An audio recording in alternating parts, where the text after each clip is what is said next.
नमस्कार दोस्तों। एक बड़ी शॉकिंग न्यूज़ हमारे सामने आ रही है कि जो हमारा इंडियन पार्लियामेंट है उस पर टियर गैस का यूज़ करके एक बार फिर से अटैक किया गया है।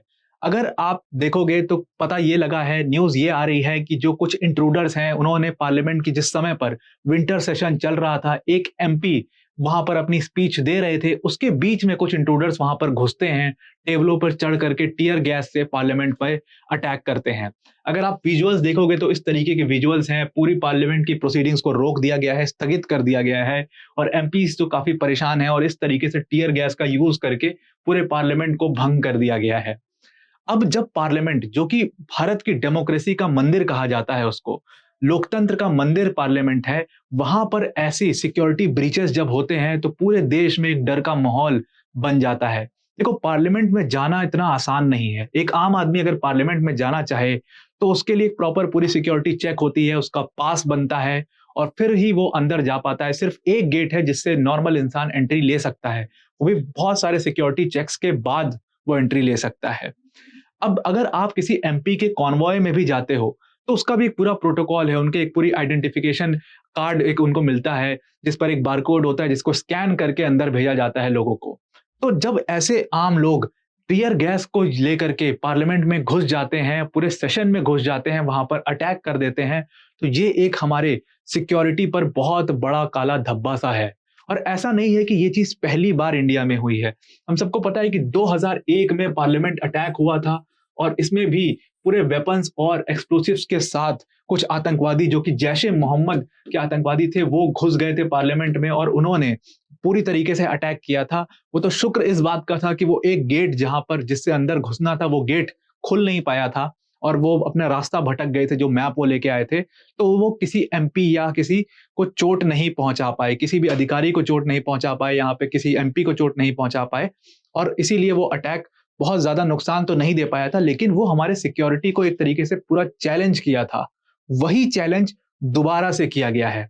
आज का जो दिन था 13 दिसंबर का, ये एक खास दिन था क्योंकि इसी दिन, आज के दिन 13 दिसंबर को 2001 में ये पार्लियामेंट अटैक किया गया था और सेम आज के दिन फिर से एक पार्लियामेंट अटैक किया गया है। और ऐसा नहीं है कि ये अटैक अचानक से हो गया है। इस अटैक की बाकायदे जानकारी दी गई थी इंडिया के सिक्योरिटी ऑफिशियल्स को। देखिए, ये इमेज को आप ध्यान से देखिए। ये 2001 का जो आतंकी है, इसका नाम है अफजल गुरु, जिसको, जो कि मुख्य आरोपी था 2001 पार्लियामेंट अटैक का, जिसको गिरफ्तार किया था हमारी एजेंसीज ने। दूसरी तरफ आप जो स्क्रीन पर देख रहे हो, ये गुरवंत सिंह पन्नू है। ये खालिस्तान मूवमेंट का पर्सन है और ये खालिस्तान मूवमेंट को बहुत तेजी से आगे बढ़ाता है। ये इंडिया के बाहर रहता है। कुछ दिनों पहले न्यूज ऐसी आ रही थी कि जो इंडिया की एजेंसी है रॉ, उस पर ये इल्जाम लगे थे कि उन्होंने गुरवंत सिंह पन्नू को मरवाने के लिए अपना एक एजेंट भेजा था, लेकिन वो मिशन सक्सेसफुल नहीं हो पाया और ये जिंदा बच गया। उसके बाद ये स्क्रीन पर आकर के, इसी फोटो के साथ आकर के इसने धमकी दी थी कि 13 दिसंबर को हम पार्लियामेंट पर अटैक करेंगे, ठीक वैसा ही अटैक करेंगे जैसा 2001 में इंडिया के पार्लियामेंट पर अटैक हुआ था। एक पर्सन जो कि मतलब देश के बाहर बैठा हुआ है, वो खुले आम इंडिया की सिक्योरिटी को, इंडिया की पूरी फोर्सेस को ऐसे चैलेंज करता है सामने से आके, और वो चीज करके भी दिखा देता है कि 13 दिसंबर को इंडिया के पार्लियामेंट पर अटैक हो भी जाता है। ये एक बहुत बड़ा हमारे लिए सावधानी का सबब है कि हमें कहीं ना कहीं अपने जो सिक्योरिटी है उसको फिर से रीचेक करना पड़ेगा। हमें इन जैसे लोगों को जल्दी से जल्दी पकड़ना होगा या तो इनको एलिमिनेट करना पड़ेगा। यही अब एक ऑप्शन इंडिया के पास बचता है। आप देखोगे कि जो खालिस्तान मूवमेंट के जो जितने भी आतंकवादी थे, जो अभी कुछ दिनों से लगातार मारे जा रहे थे, जिसमें निज्जर बहुत फेमस आतंकवादी था जिसको मार दिया गया था और उसका भी इल्जाम लगाया गया था रॉ पे कि रॉ ने ये कहीं ना कहीं ऑपरेशन को कंडक्ट करवाया है निज्जर को मरवाने के लिए। हालांकि रॉ ने अपने पल्ला झाड़ दिया था इसमें कि इसमें हमारा कोई भी हाथ नहीं है। वही सेम केस गुरवंत सिंह पन्नू के साथ भी था कि रॉ ने कहा कि नहीं, हमें, हमारा इसमें कोई हाथ नहीं है इसको मरवाने में, ये सिर्फ कयास लगा रही है। और यूएस के जो ऑफिशियल थे, उन्होंने भी ये बात कही थी कि इसमें रॉ का हाथ है इस गुरवंत सिंह पन्नू को मरवाने में, और इसीलिए इंडिया यूएस के थोड़े से रिलेशन भी में भी खटास आई थी बीच में, जब इसकी बात आई थी गुरवंत सिंह पन्नू की। और आज 13 दिसंबर को जो ये अटैक हुआ है पार्लियामेंट में, उसको इसी की धमकी से जोड़ करके देखा जा रहा है। हालांकि अभी आगे न्यूज आएगी कि ये किसने कंडक्ट किया है, कौन लोग थे जो अंदर घुसे हैं, उसके बारे में एक पूरी डिटेल्ड जानकारी अभी न्यूज के माध्यम से हम लोग को मिलेगी।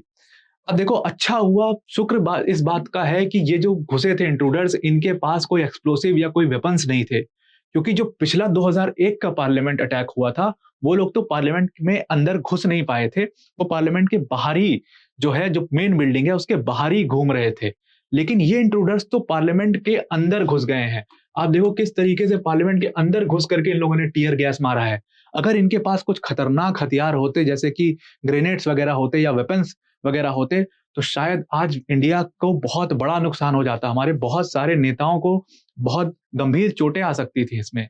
तो यहाँ पर कहीं न कहीं इंडिया की गवर्नमेंट को एक स्ट्रिक्ट स्टेप लेना चाहिए और हमारे सिक्योरिटी को दोबारा से रीचेक करना चाहिए। और ऐसे जो लोग हैं, जो गुरवंत सिंह पन्नू टाइप लोग हैं, जो ऐसे इंट्रूडर्स जैसे लोग हैं, इनको जल्द से जल्द एलिमिनेट करना चाहिए। तो आज की न्यूज़ में इतना ही। Thank you and have a nice day.